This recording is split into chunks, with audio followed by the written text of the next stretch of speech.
मैं डॉक्टर भामा अग्रवाल आपके अपने यूट्यूब चैनल पर आपका स्वागत करती हूँ, अभिनंदन करती हूँ। आइए प्यारे बच्चों, आज हम नई कविता के जाने माने सुप्रसिद्ध कवि श्री लीलाधर जगुड़ी जी द्वारा रचित ईश्वर और आदमी की बातचीत नामक कविता का अध्ययन करते हैं। यह कविता प्रगतिवादी विचारों से ओतप्रोत है और मनुष्य के संघर्ष को ईश्वरीय सत्ता से अधिक महत्व दिया गया है। यहाँ कवि बताना चाहते हैं कि ईश्वर को मानव खुली आंखों से नहीं देख सकता, इसलिए वो आंखें बंद कर उसके दर्शन का प्रयास करता है। यहाँ कवि व्यंग कर रहे हैं कि जिसे खुली आंखों से नहीं देखा जा सकता, उसे बंद आंखों से कैसे देखा जा सकता है। मानव ईश्वर की मूर्ति के प्रति अगाध श्रद्धा और विश्वास रख अपनी असीम आस्था का परिचय देते हुए उसकी पूजा करता है, वंदना करता है, अर्चना करता है और उससे भिन्न भिन्न प्रकार की आशाओं की पूर्ति की इच्छा भी रखता है। दूसरी तरफ वही मानव उसी ईश्वर की मूर्ति को बनाकर बेचता है और अपनी आजीविका चलाता है। यहाँ कवि ने अपने आप को मूर्ति बेचने वाले के रूप में दर्शाया है और ईश्वर उससे कहता है कि देखो, कुछ लोग मेरी पूजा करने के लिए आ रहे हैं, वो अपनी आस्था और श्रद्धा से मुझसे भिन्न भिन्न प्रकार की इच्छाएं जाहिर करेंगे। क्या तुम्हारी भी कोई इच्छा है? क्या तुमने अपनी उन इच्छाओं की पूर्ति के लिए कोई व्रत रखा है, कोई उपवास रखा है? तब वह व्यक्ति ईश्वर को उत्तर देते हुए कहता है कि इस मूर्ति की जिसकी पूजा होनी है, उसका मैं मालिक हूं और अब मैं इस मूर्ति को बेच चुका हूं। तुम मुझे यदि कुछ दे सकते थे तो मुझे मूर्ति बेचने की आवश्यकता ही क्यों पड़ती? मैं तुम्हारी इस मूर्ति को बेचकर अपने परिवार का पेट भरना चाहता हूं।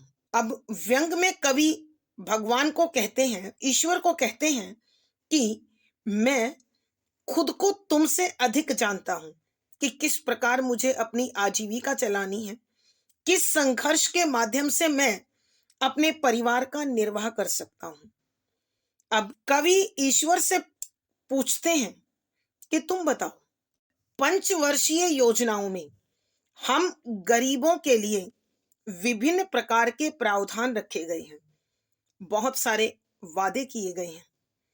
क्या तुम वो सब चीजें मुझे दे सकते हो जो पंचवर्षीय योजनाओं में हमारे लिए निर्धारित की गई हैं? मैंने कोई उपवास नहीं रखा, कोई व्रत नहीं रखा, फिर भी मैं भूखा हूं। अर्थात मेरी भूख मिट जाए इतनी मेरी और तुम्हारी शक्ति भी नहीं है। मैं तुम्हारी मूर्ति बेचकर भी अपना पेट नहीं भर पाता हूं। सवाल केवल मूर्ति का नहीं है, मेरे घर की भी अनेक समस्याएं मेरे पास हैं।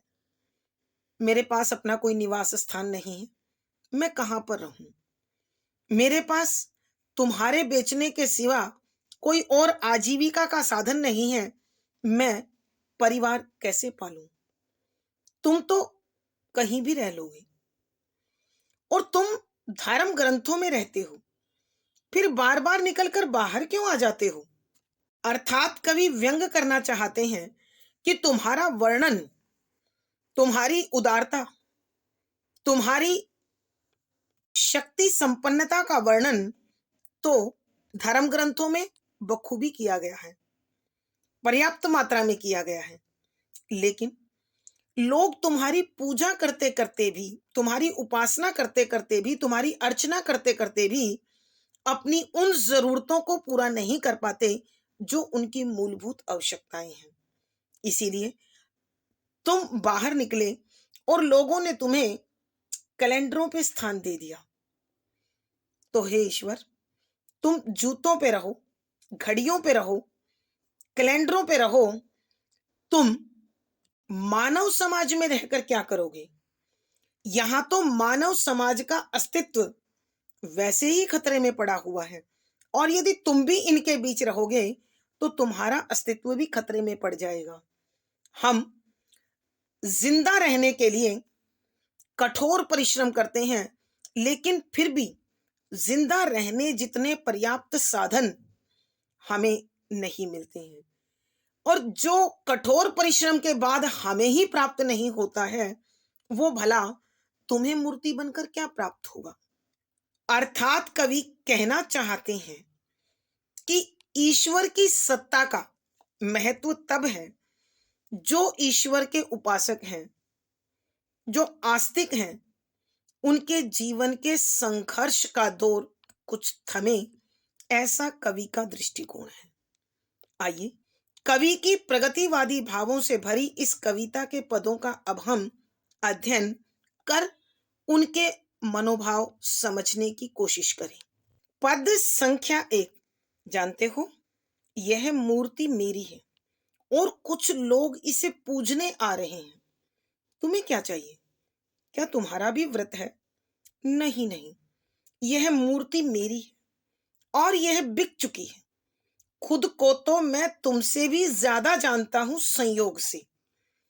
प्रसंग, प्रस्तुत पद हमारी हिंदी की पाठ्य पुस्तक समकालीन हिंदी कविता में संकलित नई कविता के जाने माने सुप्रसिद्ध कवि श्री लीलाधर जगूड़ी जी द्वारा रचित ईश्वर और आदमी की बातचीत से लिया गया है। संदर्भ, यहाँ कविवर प्रगतिवादी भावों से ओतप्रोत होने के कारण मानव के संघर्ष को ईश्वरीय सत्ता से अधिक महत्वपूर्ण मानते हैं। यहाँ कवि मानव के उस दृष्टिकोण पर व्यंग कर रहा है कि कोई तो आंखें मूंदकर उन मूर्तियों की पूजा करता है जो ईश्वर का आकार लिए हुए हैं, और कुछ लोग अपनी आजीविका चलाने के लिए इन्हीं मूर्तियों को बेच रहे हैं, तोड़फोड़ रहे हैं और नवीन निर्माण कर रहे हैं। यहाँ ईश्वर और आदमी की बातचीत के माध्यम से कवि ने यह दिखाने की कोशिश की है कि मानव अपने संघर्ष से ही कुछ प्राप्त कर सकता है। ईश्वर पर आंख मूंदकर विश्वास करते हुए पुरुषार्थ अर्थात मेहनत को छोड़कर कभी कुछ नहीं पाया जा सकता। व्याख्या, शब्दों के अर्थ आवश्यकता के अनुसार। मूर्ति, प्रतिमा, पूजने पूजा करने के लिए, व्रत उपवास, खुद अपने आप को ज्यादा, तुमसे ज्यादा, संयोग, सौभाग्य से। यहाँ कविवर लीलाधर जगूड़ी जी ईश्वर और आदमी की बातचीत के माध्यम से मानवीय दृष्टिकोण का उद्घाटन कर रहे हैं, और वो लिखते हैं कि एक दिन जब कवि मूर्ति बेच रहे थे तो कुछ लोग वहां उस मूर्ति की आकृति को देखकर, उसकी प्रतिमा की सुघड़ता को देखकर पूजा करने के लिए उस मूर्ति के निकट आ रहे थे। तो ऐसे में ईश्वर कवि से कहने लगा, जानते हो यह मूर्ति मेरी है।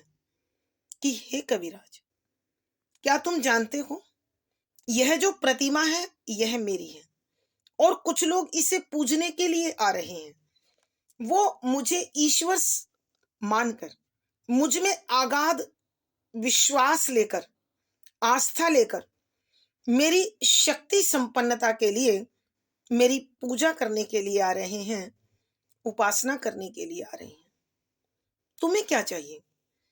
कि तुम तो पहले से मेरे पास उपस्थित हो, तो तुम्हारी मुझसे क्या इच्छा है, क्या आशा है? क्या तुम्हारा भी व्रत है?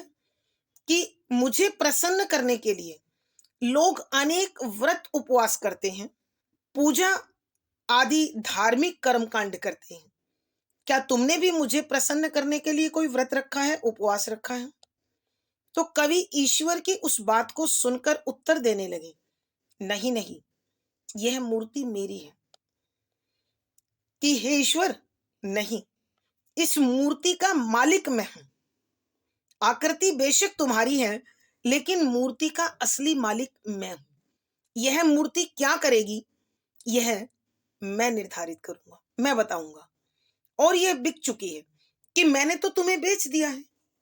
और बिकी हुई वस्तु मेरी या तुम्हारी नहीं, खरीदने वाले की होती है। खुद को तो मैं तुमसे भी ज्यादा जानता हूं संयोग से। कि हे ईश्वर, तुम मेरी स्थिति को क्या समझोगे, मेरे दर्द को क्या महसूस करोगे, मेरे हालात तुम्हारी समझ में कैसे आएंगे? सौभाग्य से तुमसे भी ज्यादा मैं अपने आप को जानता हूं कि मेरे जीवन की समस्याएं क्या है, मेरे जीवन की आवश्यकताएं क्या है, और मैं उन आवश्यकताओं को कैसे पूरा कर सकता हूं, उन समस्याओं का समाधान कैसे खोज सकता हूं। आइए प्यारे बच्चों, हम एक बार फिर इस पद की व्याख्या करते हैं। यहाँ कविवर लीलाधर जगूड़ी जी प्रगतिवादी भावों से भरे हुए हैं और ईश्वरीय सत्ता से मानवीय संघर्ष और उसके पुरुषार्थ में अधिक विश्वास रखते हैं। एक दिन ईश्वर की कवि से जो बातचीत होती है, कवि उसका अंश प्रस्तुत करते हुए लिखते हैं कि जानते हो, यह मूर्ति मेरी है। कि ईश्वर की मूर्ति कवि से कहने लगी, क्या तुम पहचानते हो, यह मूर्ति मेरी है।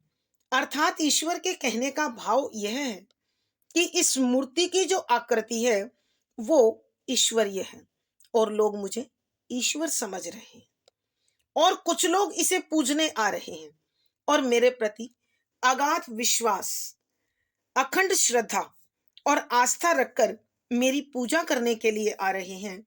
उनकी कुछ इच्छाएं हैं, उनकी कुछ आशाएं हैं जो वो मुझसे लगाए हुए हैं कि मैं उनकी इच्छाओं की पूर्ति करूंगा, उनकी आशाओं को, उनके सपनों को साकार करूंगा। तुम्हें क्या चाहिए? कि वो तो मेरे पास आ रहे हैं, लेकिन तुम पहले से मेरे पास उपस्थित हो, तो तुम मुझसे क्या चाहते हो, तुम्हारी इच्छा क्या है, तुम्हारी मुझसे क्या आशा है, तुम्हारी आवश्यकता क्या है? क्या तुम्हारा भी व्रत है? क्या तुमने भी मुझे प्रसन्न करने के लिए व्रत रखा है, उपवास रखा है? अर्थात कवि कहना चाहते हैं कि लोग ईश्वर की इस प्रतिमा को प्रसन्न करने के लिए अनेक प्रकार के धार्मिक कर्मकांड करते हैं, धार्मिक कार्य करते हैं, ताकि ईश्वर प्रसन्न हो और उनकी इच्छाओं को पूर्ण कर सके। तो कवि कहते हैं, नहीं, यह मूर्ति मेरी है और ये बिक चुकी है। कि नहीं, यह मूर्ति तुम्हारी नहीं है, मेरी है। अर्थात इस मूर्ति का मालिक मैं हूं। यह बिक चुकी है और मैंने इस मूर्ति को बेच दिया है। अब यह मूर्ति न तुम्हारी है न मेरी है, यह मूर्ति उसकी है जिसे इसने खरीद लिया है। और हे प्रभु, हे ईश्वर, तुम मुझे क्या समझोगे, मेरी समस्याओं को, मेरी आवश्यकताओं को क्या समझोगे? खुद को तो तुमसे भी ज्यादा जानता हूं संयोग से। कि सौभाग्य से मैं क्या चाहता हूं, इस बात का मुझे तुमसे कहीं अधिक पता है। अर्थात कवि के कहने का भाव यह है कि जीवन जीने के लिए, जिंदा रहने के लिए मुझे कितना संघर्ष करना पड़ता है, मुझे किस प्रकार जीते जी मरना पड़ता है, यह तुम नहीं, सिर्फ मैं जानता हूं। हे ईश्वर, तुम मुझसे परिचित नहीं हो सकते हो।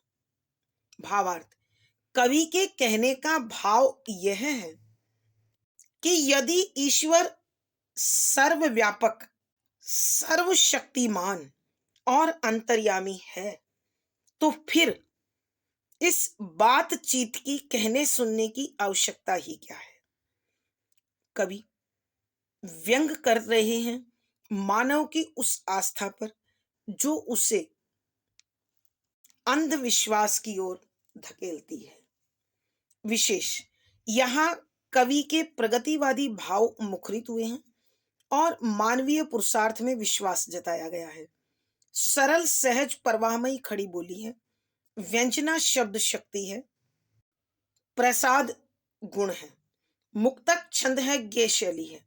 यहाँ पर प्रश्न, पुनरुक्ति, प्रकाश, अनुप्रास आदि अलंकारों का सुंदर सटीक प्रयोग हुआ है। पद संख्या 2, जो पांचवी योजना में नहीं वह तुम कैसे दे सकते हो? जबकि मेरा कोई व्रत नहीं फिर भी मैं भूखा हूं। प्रश्न केवल मूर्ति का नहीं, यह मेरे घर का भी सवाल है। बताओ कि मैं कहाँ निवास करूं?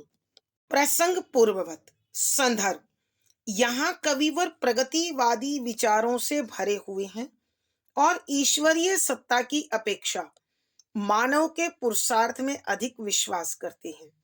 वो अपने जीवन के अभावों को ईश्वर से बातचीत के माध्यम से उजागर करते हैं और उस तथ्य पर व्यंग करते हैं कि जहां मानव कभी ईश्वर को सर्वव्यापक मांगता है और कभी उसे एक वस्तु मानकर बेचता है, तो इस स्थिति को और ईश्वर के अस्तित्व को क्या कहा जाए? इसी प्रश्न को समाज के समक्ष छोड़ते हुए कविवर लिखते हैं कि व्याख्या, शब्दों के अर्थ साथ साथ। पांचवी योजना पंचवर्षीय योजना, व्रत उपवास, सवाल समस्या, निवास रहने की जगह। यहाँ कविवर लीलाधर जगुड़ी जी प्रगतिवादी विचारों से ओतप्रोत हैं और अपनी स्थिति को ईश्वर की बातचीत के माध्यम से उजागर करते हैं।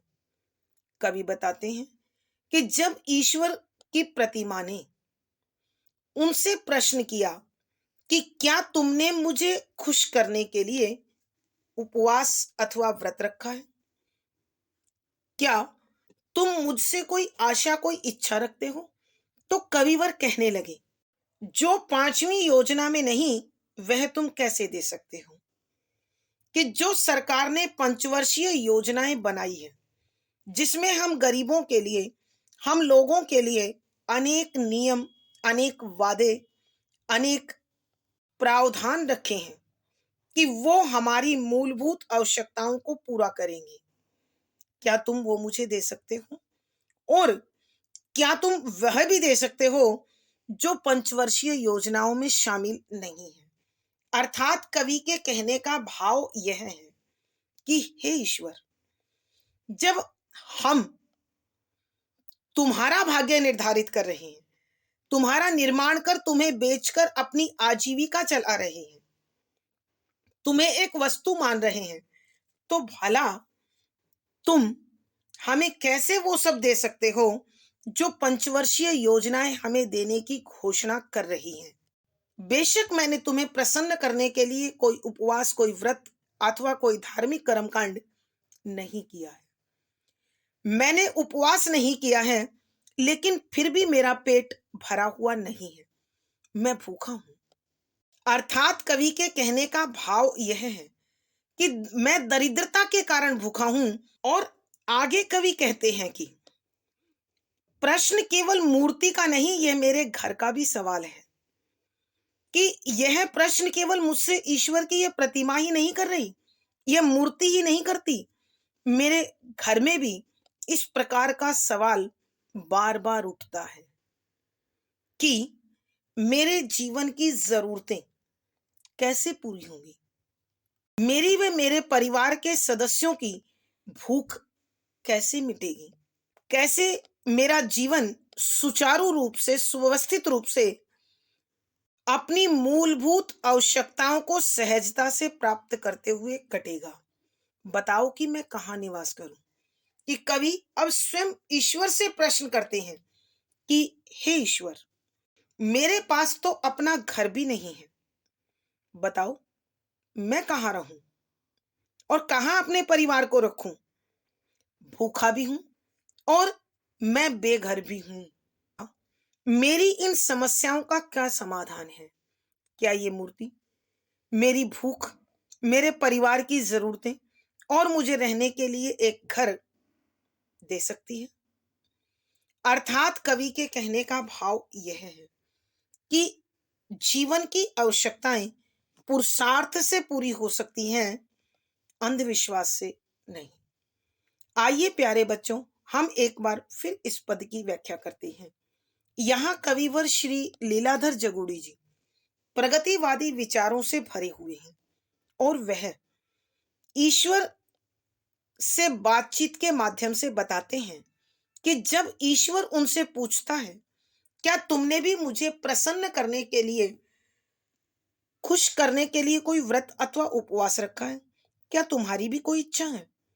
तब कवि उस प्रश्न का उत्तर देते हुए कहते हैं कि हे ईश्वर, जो योजनाएं सरकार ने पंचवर्षीय योजना के रूप में हम गरीबों के लिए विभिन्न प्रकार की घोषणाएं करती हुई निर्मित की है, क्या तुम मुझे उस योजना में शामिल मुझ गरीब की जरूरतों से संबंधित वादे और अन्य वो वस्तुएं भी दे सकते हो जिसकी मुझे बहुत अधिक जरूरत है, जो मेरे परिवार की गहन आवश्यकता की वस्तुएं हैं, जिनके बिना मेरा परिवार दुखी है, लाचार है, बेचैन है।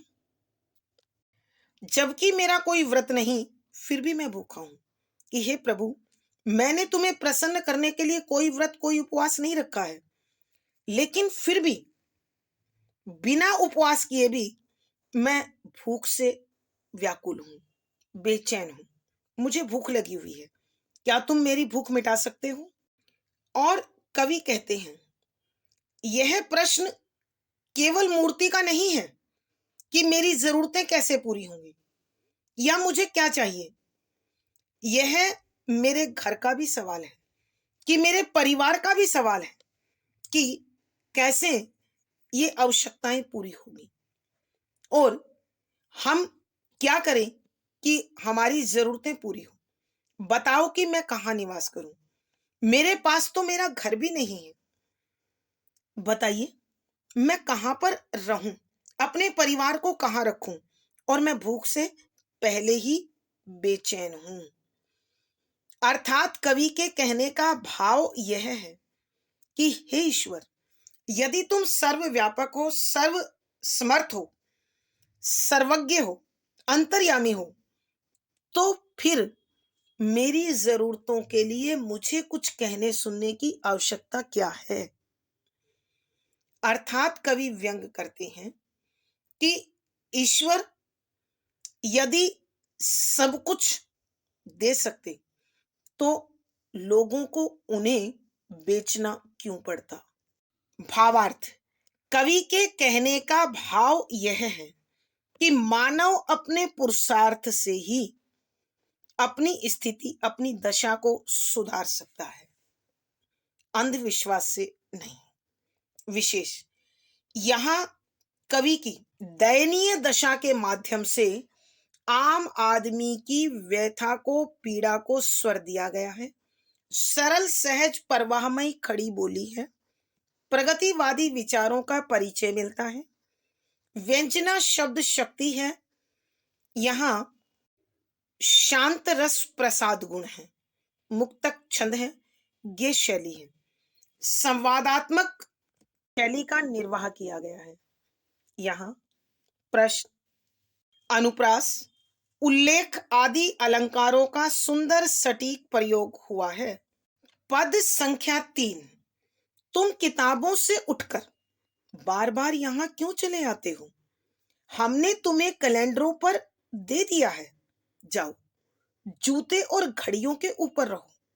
आदमियों के ऊपर इस वक्त खतरा है। प्रसंग पूर्ववत। संदर्भ, यहाँ कविवर लीलाधर जगूड़ी जी प्रगतिवादी विचारों से भरे हुए हैं और आम आदमी की व्यथा को, पीड़ा को ईश्वर और आदमी की बातचीत के माध्यम से स्पष्ट करने की कोशिश की गई है। यहाँ कवि अपनी समस्याओं को ईश्वर के समक्ष रखते हुए कहते हैं कि व्याख्या शब्दों के अर्थ आवश्यकता के अनुसार किताब पुस्तक बार बार, अनेकों बार चले आते हो कि आदमी के विश्वास में, आदमी के जीवन पर हावी होते हो। जाओ, चले जाओ, जूते और घड़ियों का विज्ञापन करो। वक्त, समय, खतरा, संकट, मुसीबत। यहाँ कविवर लीलाधर जगुड़ी जी प्रगतिवादी भावों से भरे हुए हैं। वो मनुष्य के पुरुषार्थ को ईश्वरीय सत्ता से बड़ा मानते हैं। जब ईश्वर उनसे पूछते हैं कि तुम्हें क्या चाहिए, क्या तुमने मुझे प्रसन्न करने के लिए उपवास रखा है, तो कवि की व्यथा मुखरित हो जाती है और कवि ईश्वर के इस प्रश्न का उत्तर देते हुए कहते हैं कि हे प्रभु, आप क्यों ईश्वर बनकर, सर्वव्यापक बनकर, सर्वशक्तिमान बनकर इस मानव समाज का हिस्सा बनना चाहते हो? तुम किताबों से उठकर बार बार यहाँ क्यों चले आते हो कि तुम्हें धर्म ग्रंथों में, पुराणों में रखा तो गया है। तुम उन किताबों से निकलकर बार बार यहाँ, अर्थात इस संसार में, मनुष्यों के संसार में, कि तुम उन धर्म ग्रंथों से निकलकर इन आदमियों के संसार में बार बार क्यों शामिल हो जाते हो? अर्थात कवि के कहने का भाव यह है कि यहाँ आदमी को अपने जीवन के संघर्ष से ही फुर्सत नहीं है। वो तुम पर ध्यान कैसे देगा? इसीलिए हमने तुम्हें कैलेंडरों पर दे दिया है कि तुम्हारी उन मूर्तियों को हमने कैलेंडरों पर छापकर अपने अपने घरों में टांग लिया है। यहां कवि के कहने का अभिप्राय यह है कि हे ईश्वर, मानव के पास तुमसे बातचीत का, तुम संग व्यवहार का समय नहीं है। वह आज ऐसे संघर्ष के दौर से गुजर रहा है। वह दिन रात रोटी कपड़ा मकान के लिए संघर्ष करता हुआ इधर उधर भागता है, तो वो भला तुम्हें अपने साथ कैसे रख पाएगा? जाओ, जूते और घड़ियों के ऊपर रहो, कि प्राय इन कैलेंडरों पर जूते, घड़ी आदि का विज्ञापन भी होता है। तो इसलिए कवि व्यंग करता हुआ कहता है कि हे ईश्वर, जाओ, हम मानवों के संसार में तेरी जगह नहीं है।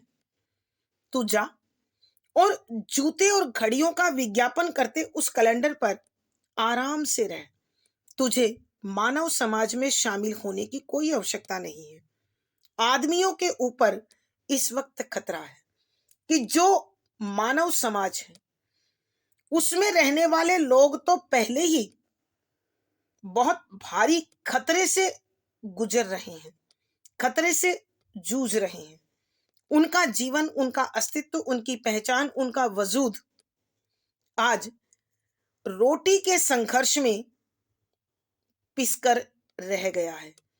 उनका जिंदा रहना, अपने परिवार का पालन पोषण करना, अपने सम्मान अथवा स्वाभिमान की रक्षा करना आज मानव समाज के लिए एक बड़ी विकट समस्या है।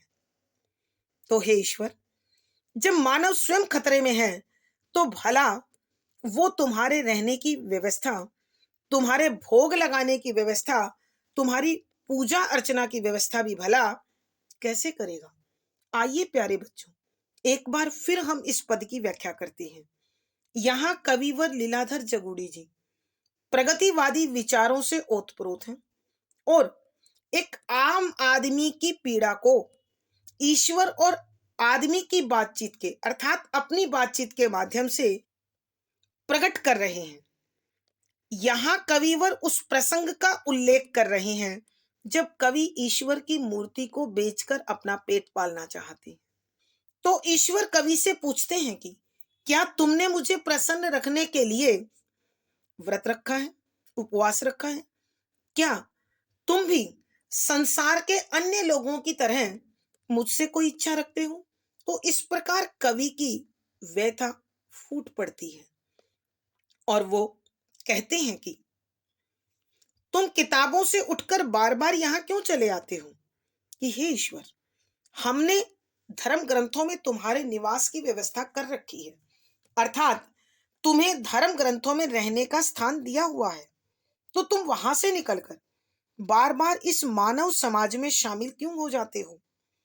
अर्थात कवि के कहने का भाव यह है कि मानव के पास अपने जीवन के संघर्ष से फुर्सत नहीं है, तो भला वो तुम पर कैसे ध्यान देगा? हमने तुम्हें कैलेंडरों पर दे दिया है कि जब से तुम मानव के साथ अस्तित्व में आए हो, तब से हमने तुम्हें कैलेंडर पर छापकर अपने अपने घरों में टांग दिया है। जाओ, जूते और घड़ियों के ऊपर रहो कि इन कैलेंडरों पर जो जूते और घड़ियों के विज्ञापन है, तुम्हारा स्थान वही है कि तुम वहीं रहो और वहीं से इस संसार को देखो। आदमियों के ऊपर इस वक्त खतरा है कि यदि तुम मानव समाज में शामिल होने की कोशिश करोगे, तो तुम्हें भी उस खतरे से गुजरना पड़ेगा जो आज मानव पर छाया हुआ है। जिस संघर्ष से, जिस खतरे से मानव जूझ रहा है, संघर्ष कर रहा है, वो तुम्हारे लिए भी तैयार हो जाएगा। अर्थात कवि के कहने का भाव यह है कि आज के दौर में मानव अपनी रोटी, कपड़ा और मकान के लिए जो संघर्ष कर रहा है, जो कठोर परिश्रम कर रहा है, जो आपदा से जूझ रहा है, वो भला ईश्वर के लिए कहाँ से समय निकाले, कहाँ से भोग निकाले और कहाँ से उसके लिए अपने हृदय में स्थान निकाले। भावार्थ, कवि के कहने का भाव यह है कि आम आदमी के जीवन में संघर्ष इतना अधिक है कि वह अन्य किसी विषय पर विचार नहीं कर सकता है। विशेष यहाँ कवि ने अपनी और ईश्वर की बातचीत के माध्यम से मानव की व्यथा को स्वर देने की कोशिश की है। सरल, सहज, परवाहमयी खड़ी बोली का प्रयोग है। कवि के प्रगतिवादी स्वर यहाँ स्पष्ट दिखाई देते हैं। व्यंजना शब्द शक्ति है, शांत रस प्रसाद गुण है, मुक्तक छंद गे शैली है। यहाँ संवादात्मक शैली का सुंदर निर्वाह हुआ है। इस पद में अनुप्रास, पुनरुक्ति प्रकाश, प्रश्न, मानवीकरण, संबोधन आदि अलंकारों का सुंदर सटीक प्रयोग हुआ है। आज की कक्षा में प्यारे बच्चों इतना ही। अगली वीडियो में फिर मुलाकात होगी। आशा है पढ़ा गया विषय आपको समझ में आया होगा। आप अपने भाव व विचार कमेंट बॉक्स में लिखें। वीडियो को लाइक करें, शेयर करें और चैनल सब्सक्राइब करें। आपका दिन और जीवन मंगलमय हो, इसी शुभकामना के साथ आभार, धन्यवाद।